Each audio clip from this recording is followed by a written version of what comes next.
Today, few people's wardrobes attract as much attention as the British royal families.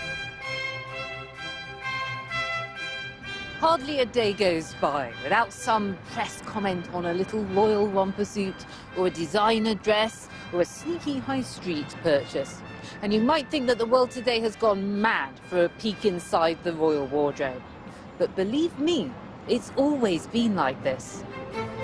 In this programme, I'm going to open wide the doors of the royal wardrobe to uncover its secrets, exploring the clothes of kings and queens, past and present, from Elizabeth I over 400 years to our current British monarch, Queen Elizabeth II. I believe that the fascination of royal clothing goes beyond its cut or its colour. These things are more than clothes, they're symbols or statements. And I think that throughout history, the royal wardrobe has been important in shaping the image of the monarchy, for better and sometimes for worse.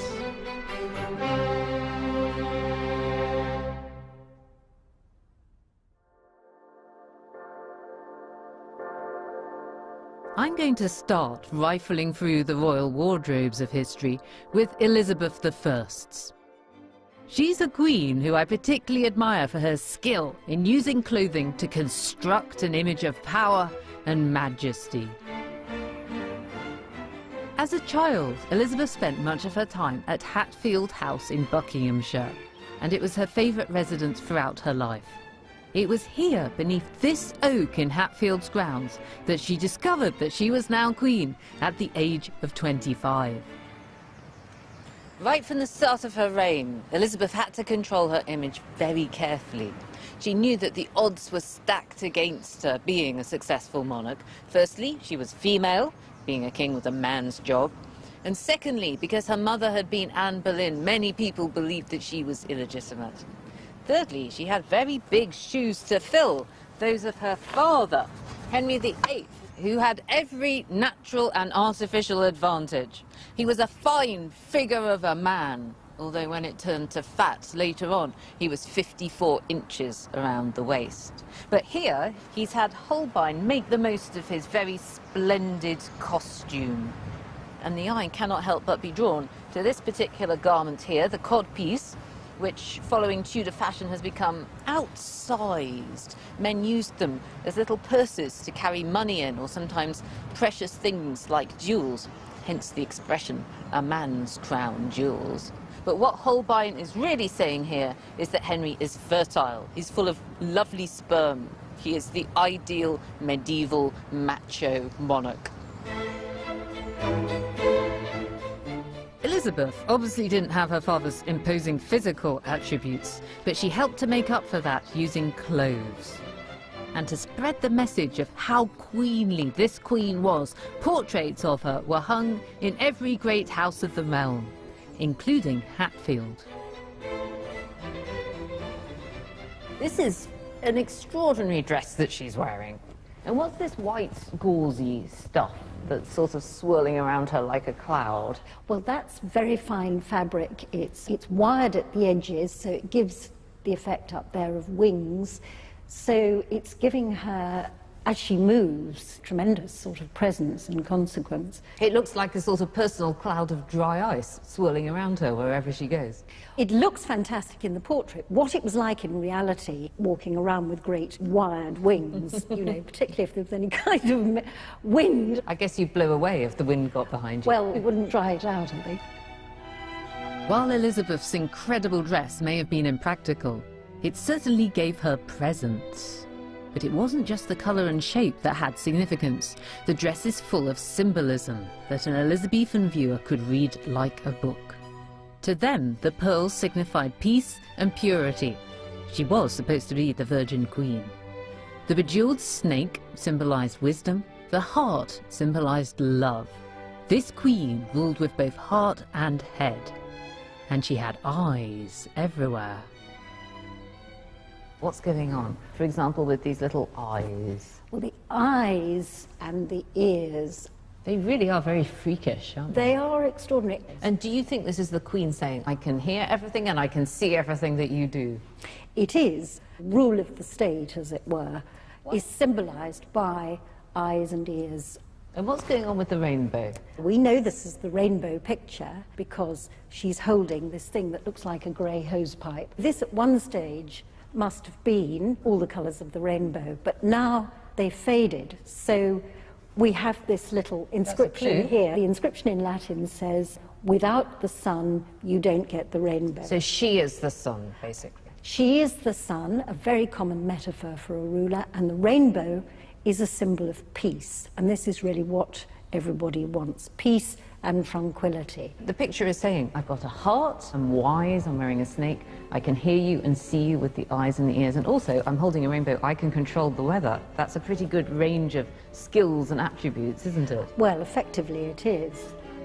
Elizabeth's dresses were an important part of the Tudor propaganda machine, whether people saw them in pictures or on her progresses around the country, and we know they were important to her from the number she possessed.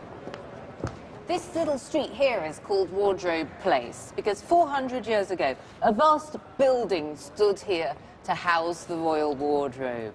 It had its own special staff, the warders of the robes, and this map of Elizabethan London shows that it took up a whole city block. It was like a vast warehouse full of dresses. An inventory taken in 1599 reveals that Elizabeth I had 1,326 of them. Elizabeth's vast clothing collection required a huge retinue of staff to look after it. One man was employed just to look after her muffs. So considering the sheer number of her dresses, it's quite remarkable that none survive today. At Westminster Abbey, though, the resting place of the royals for the last 1,000 years, you do get a tantalising and intimate glimpse of one single item.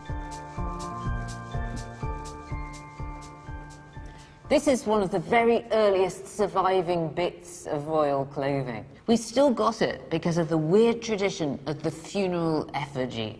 This was a model of the dead king or queen that was made to be carried in their funeral procession to Westminster Abbey. Elizabeth I's head is missing, but originally it was painted and coloured so beautifully that it apparently looked like she was still alive. And her figure was dressed in her coronation robes, and underneath that, specially constructed underwear. This corset type thing, called a set of stays, doesn't look like much, but it is remarkable. Originally, it was a very high status item. It's made with many, many strips of whalebone for support that have been sewed into it very carefully with a huge amount of labour.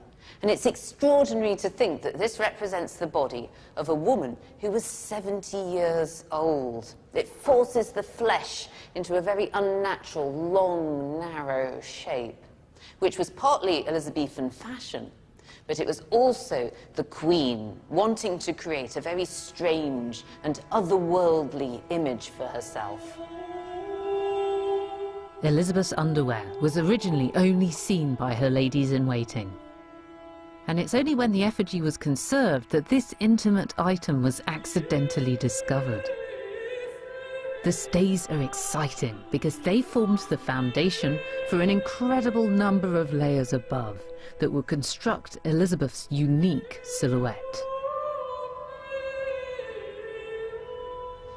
How long do you think it would take, Mark, for Elizabeth I to get totally queened up then, start to finish? Oh gosh, well she's not in a rush, so I would imagine probably about 2 hours, because of course it's not just the clothes, it's the jewellery, the makeup, the wig, the entire ensemble to be the Queen. About 2 hours. And here I am in my my satin-coloured body, that's its name, isn't it? A pair of bodies. Even a pair of bodies. And it's covered in fine fabric because, of course, it's the Queen's. It's an awfully long and sort of narrow shape. They're not at all like Victorian stays that give you a lovely waist. No, or indeed a lovely cleavage. It's a different look. And what's next, bumhole? Exactly. You're the Queen, it's covered in silk velvet. Velvet. It's like a massive travel pillow, isn't it? A giant could sleep like this on the aeroplane. No neck ache in that, but bring it down, and unlike a Victorian one, which would rest right down of the corset, this just in the middle. And we're looking for a cone shape. And this is exactly what these garments achieve. It makes you more and more like an insect, the bizarre shape of the late Elizabethan and Jacobean age. There we are. And what's the point of the bumhole? It seems to be that the more space you have, the richer you are. So you're making so much space here, no one can get close to you. You're going to have to walk very slowly anyway, because no gentleman or lady would hurry. Servants do that. So now I've got my soft hips, I can bump into things if it's late at night. What comes next? Is it the hoops? It is, the farthingale. Now these shapes are made of osier, the same as they would use for barrels, these big circles of wood. So this is wood inside inside. here, big round Inside wooden the linen. circles. That's right, over your head. Does it do up at the back or At the front. at the front? It's got to nestle just on top of the bum pad and go all the way down to give you that shape, taking up even more space. Of course, it's quite improper that a gentleman should be dressing you, or even a man like myself. Of course, it's an immensely titillating sight for you, isn't it? It certainly is. I'm doing my best to control myself. How do you feel? I feel rather queenly. Now, the petticoat, Lucy, and this is beautiful. This is the forepart, and it's white and gold, as you see. And the back is of silk. It's not as good as the front, but it's still pretty good. But no one sees it except the ladies who are dressing you. Only I know that I have a silken bottom. Indeed. Okay, right. Now, Lucy, turn around, give us a twirl. Does my bum look big in this? And let's imprison those wandering hands of yours in miles and miles of velvet. Hang on to your cuffs, because this is jolly heavy. Oh, there we are. Are you in? Whoa. Let's see. Now, how's that feel? Very cosy. Good on you, colour-wise. Impossible, most of these dresses, for people to get into themselves. And now for your so-called cartwheel ruff, Your Majesty. Oops. Forgive my trembling hands. You know, it really works, all of this gear, because I do actually feel extremely queen-like now. And you look it too. Queen of Hearts. Oh, yeah, excellent. Behead that man and give that lady a peerage. Very good, madam. You look lovely.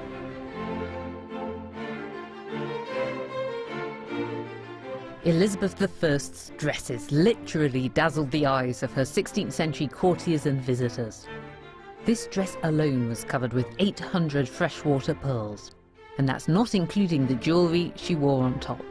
As a result, Elizabeth's wardrobe became legendary even in her own lifetime. In 1600, when the Moravian Baron Waldstein visited England, he said that his sole object had been to win an audience with the Queen. And afterwards he said that she'd been glittering with the glory of majesty, and she'd been adorned all over with precious jewels and gems. Elizabethan fashion not only bolstered the international reputation of the Queen herself, but also her entire court. She used clothes to construct her own personal image, but expected the rest of her court to follow her lead. A gentleman's suit, appropriate for court wear, would cost as much as a year's rent on his London townhouse. To maintain standards, Elizabeth even passed laws on what people should, and importantly, should not wear. Elizabeth wanted her courtiers to look good, but she didn't want them getting above their station.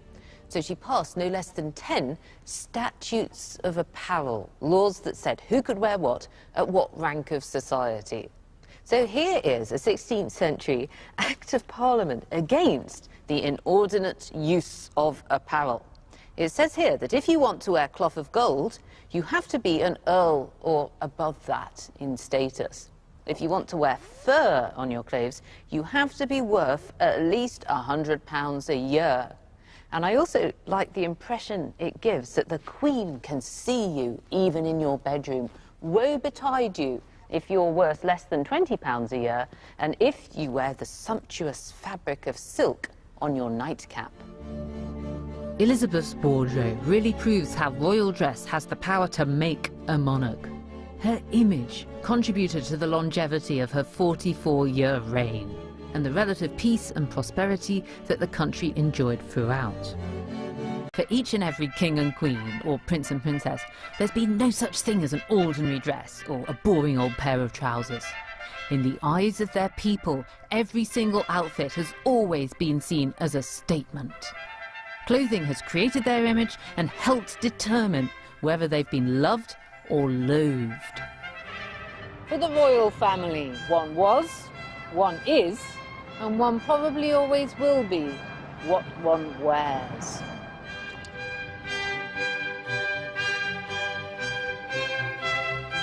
Our privileged glimpse inside Windsor Castle continues here on BBC4 this week. Easter holidays and the royal horses in the Queen's Castle on Wednesday at 10. And coming up tomorrow, don't miss part 2 of Howard Jacobson's brand new programme Rebels of Oz at 9.